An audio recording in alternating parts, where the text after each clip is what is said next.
হাবিবে পাক সাল্লাল্লাহু আলাইহি ওয়াসাল্লামকে হযরত সিদ্দিক আকবর রাদিয়াল্লাহু তাআলা আনহু ডাক দিয়ে বললেন, কদ শিবতা ইয়া রাসূলুল্লাহ। হাদিস বুখারী শরীফে আছে। হ্যাঁ নবী, আপনার অবস্থা তো যা দেখে মনে হচ্ছে আপনি কি বুড়ো হয়ে গেলেন নাকি, বয়স তো এত বেশি হয় নাই। হাবিবে পাক বললেন, শাইয়াবাতনি হুদু ওয়া আখাওয়াতুহা। আল্লাহু আকবার, আল্লাহু আকবার, জোরে কোন আল্লাহু আকবার। শাইয়াবাতনি হুদু ওয়া আখাওয়াতুহা।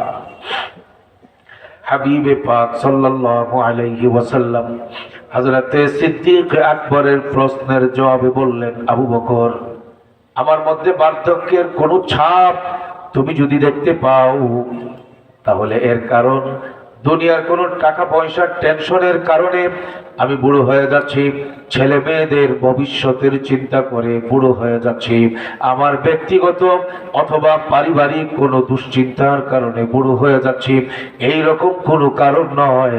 হাবিবে পাক বলেন, শাইয়াবাতনি হুদু ওয়া আখাওয়াতুহা ওয়া ফিহা ফাস্তাকিম কামা উমিরতা।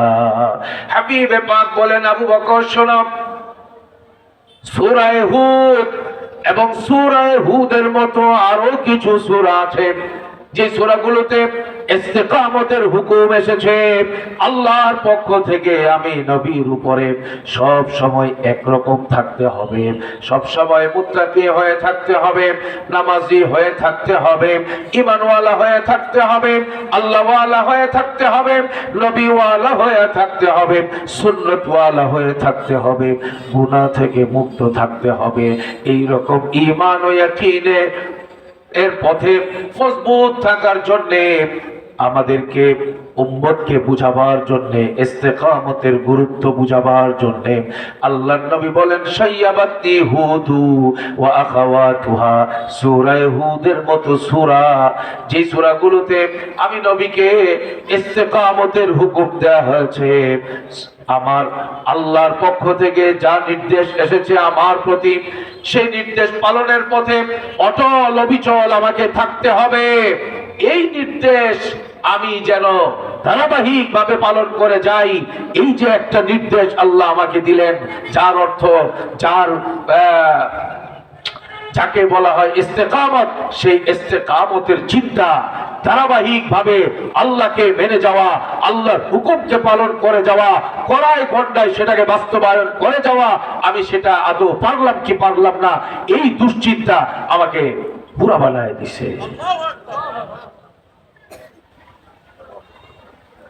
তো কো যাও সুন্নতে আহমদ কুজা বা মোহাম্মদ কৈবুদ নিসবত তোরা। তো কো যাও সুন্নতে আহমদ কুজা বা মোহাম্মদ কৈবুদ নিসবত তোরা। আমি নবীর প্রেমে পাগল, নবী ছাড়া কিছুই বুঝি না। নবীর জন্যে আমার যদি টাকা পয়সা, ছেলে মেয়ে, আমার রক্ত, আমার জীবন উৎসর্গ করতে হয়, আমি প্রস্তুত আছি। রায়পুরার মুসলমান কি নবীর জন্য জীবন উৎসর্গ করতে প্রস্তুত না? কথা বলেন সবাই, প্রস্তুত কি প্রস্তুত না? নবীর জন্য যদি জীবন দিতে হয়, নবীর ইজ্জতের হেফাজতের জন্য যদি জীবন দেওয়ার ডাক আসে, নবীর দুশমনদের খতম করবার জন্য, ময়দানে ঝাঁপায় পড়বার জন্য যদি ডাক আসে, ওলামাদের পক্ষ থেকে, ব্রাহ্মণবাড়িয়ার মুরব্বীদের পক্ষ থেকে, নরসিংদীর পক্ষ থেকে যদি ডাক আসে, ময়দানে ঝাঁপায় পড়ার জন্য প্রস্তুত হতে দেরি হবে না, সাথে সাথে নামবো ইনশাআল্লাহ। আল্লাহ এই হাতগুলোকে নবীর প্রেম আর ভালোবাসা বাস্তবায়ন করবার জন্য কবুল করেন, আমিন কর। কিন্তু ভাই, নবীর প্রেম, নবীর ভালোবাসা শুধু মুখে মুখে আর মাহফিলে জোরের স্লোগানের মাধ্যমে শুধু আমি বলবো আর প্রকাশ করব, এতটুকুর দ্বারাই তো আমার হক আদায় হবে না, নবীর প্রেম আর ভালোবাসার হক।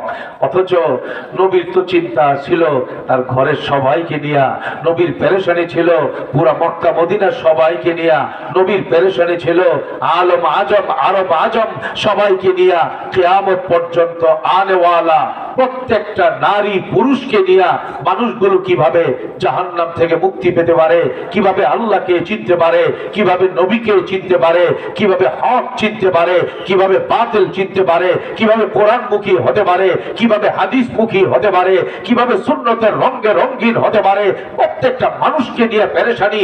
কিন্তু সেই পেরেশানি আমার এখন চলে গেছে টাকার পিছনে। আমি টাকার গোলামি করছি, সকালে বিকালে দুপুরে রাত্রে মোবাইলেও আমার টাকার ফিকির, অফিসে আদালতে টাকার ফিকির, আমার ছেলে মেয়েকে দেশে বিদেশে পাঠাচ্ছি, টাকার ধান্দায় আমি ঘুরছি, কিন্তু আমার ছেলেটা নামাজ পড়ে না, আমার কোনো পেরেশানি নাই। আমার বিবি নামাজ পড়ে না, আমার কোনো পেরেশানি নাই। আমার ছেলে মেয়েদেরকে আমি প্রাইমারি, হাই স্কুল, কলেজ, ইউনিভার্সিটিতে আমি পড়াইছি। আমি নরসিংদীতে পড়ালাম, ঢাকায় পড়ালাম, বিদেশে পর্যন্ত পড়াবার জন্য যা যা করা দরকার সব পড়াইলাম। কিন্তু মুক্তির জন্যে, কবরে, হাসরে, সব জায়গায় বাঁচার জন্যে আমার ছেলেটাকে সূরা ফাতিহাটা আমি শিখাইতে পারলাম না, সহি করে আমি কোরআন তিলাওয়াত শিখাইতে পারলাম না। এইরকম দুর্ভাগা মুসলমানের পরিবার আছে না?